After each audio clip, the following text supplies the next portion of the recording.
the work that you do is so important. We look at what's happening here in Aotearoa, New Zealand, with our statistics around child mortality, domestic violence, teen suicide. And to me, you are a leader and you're leading the way with changing the narrative, raising awareness and actually giving people tools. You're not just simply raising awareness, you're giving people tools. And in the book, I read through and could take away 5 or 6 things where, wow, I could apply that to my mindset, to my toolkit. So let's start from the start. What inspired you as Little Matt?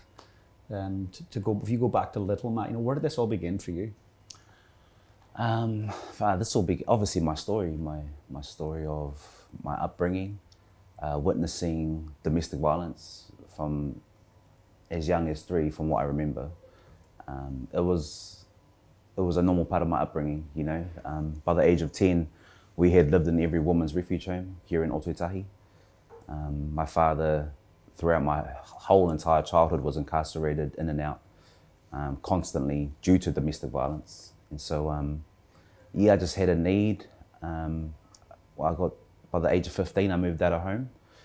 Wanted to get away because home was a war zone, a constant war zone. I remember waking up at 3 o'clock in the morning to my mum being pulled down the hallway by her hair. And I looked over to my little brother who slept across the room from me, and he just said, "Oh, Mum and Dad are at it again." And we would just turn back around and go back to sleep because it was just so, we just knew that our mum would survive this. But that left a heavy impression on me as a kid.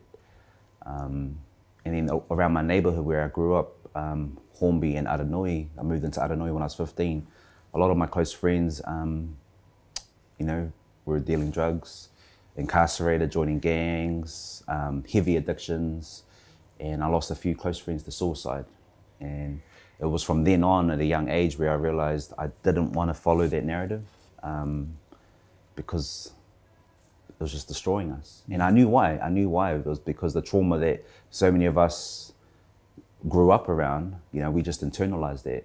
And when you suppress it for so long, pain demands to be felt.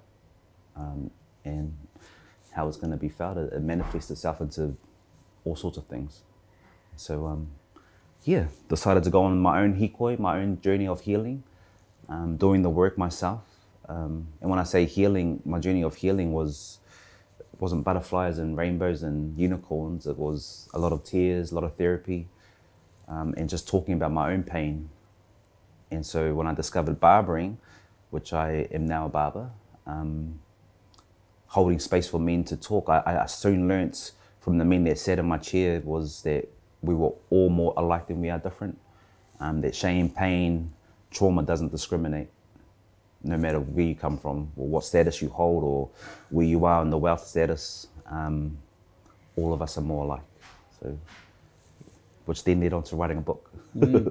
An incredible book, I'll put it that. Thank you, bro. And trauma is an interesting thing. So I love that you address the fact that it doesn't matter where you come from, who you are, what age, stage, wealth you're at. We all carry some form of trauma. Yeah. And many of us find ways to keep it at bay in the short term. For me, that was alcohol for a long time. And I normalized that. I socialized that. It was a couple of beers or a half a bottle of wine or a bottle of wine a day. And that was normal. But it's not normal. It leads to poor decisions, poor health, poor mental health. So for the person that's listening right now that has got trauma, I guess we've got tiny T's and big T's. So the tiny trauma is missing out in a sports team and being laughed at, tiny trauma. Seeing a parent be physically abused or someone that yourself being sexually abused, big T, big trauma.